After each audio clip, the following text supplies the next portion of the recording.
Price the Lord Jesus Christ. Encourage by Holy Spirit இந்த சீரீஸ்க்கு நான் உங்களை வரவேற்கிறேன். ஆவியானவருக்கு நான் மிகவும் மனதால் நன்றி சொல்கிறேன். என்னோட கூட யோவான் எழுதின புஸ்தகம் 1வது அதிகாரம் 47வது வசனம். இயேசு நாதான்வேலை தம்மிடத்தில் வரக்கண்டு அவனை குறித்து இதோ கபடற்ற உத்தம இஸ்ரவேலன் என்றார். ஆமீன். ஆவியானவர் இயேசு கிறிஸ்து மனுஷகுமாரனாக இருந்தபோதும், அவர் தேவன் தான், மனுஷகுமாரனாக இருந்தபோதும் ஆவியானவர் நாதான்வேலை குறித்து இயேசுவிடம் சாட்சி சொல்லுகிறார். ஸோ ஆவியானவர் தான் நாதான்வேலை குறித்து இயேசுவின் மூலியமாக அந்த இடத்துல சாட்சி கொடுத்தது. நம்ம குறித்தும் ஆவியானவர் அப்படி சாட்சி கொடுக்கும்படியாக, நம்ம ஆவியானவர் துக்கப்படுத்தாதபடிக்கு நமக்குள்ளவும் சரி நம் மூலியமாகவும் மற்றவர்களை குறித்து ஆவியானவர் பேசும்படியாக ஆவியானவருக்கு நம்ம இடம் கொடுக்கணும்.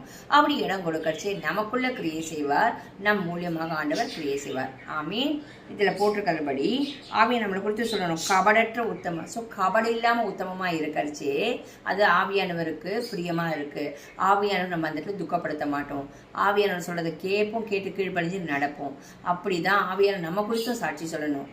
மற்றவங்களை குறித்து ஆவியாக நம்மக்கிட்ட பேசணுன்னாக்கா நம்ம கபடற்றவர்களாக இருக்கணும், உத்தம இருதயம் உள்ளவர்களாக இருக்கணும். ஆமீன். நம்ம ஜெபிக்கலாம்.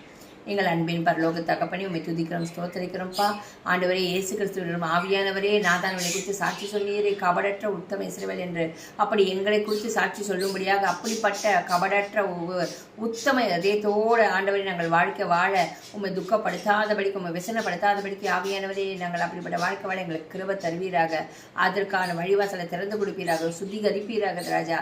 அது மாத்திரமல்ல, மற்றவர்களை குறித்து நீர் ஆண்டவரே ஆவியானவரே எங்களுக்குள்ள நீர் பேசும்படியாக நாங்கள் ஆண்டவரே வழிவாசலை திறந்து கொடுக்க, எங்களை விட்டு கொடுக்க ஒவ்வொருத்தருக்கு உதவி செய்யுங்க. இயேசுவின் நாமத்தினாலே ஜெபிக்கிறோம் பிதாவே. ஆமீன். ஆமீன். God bless you.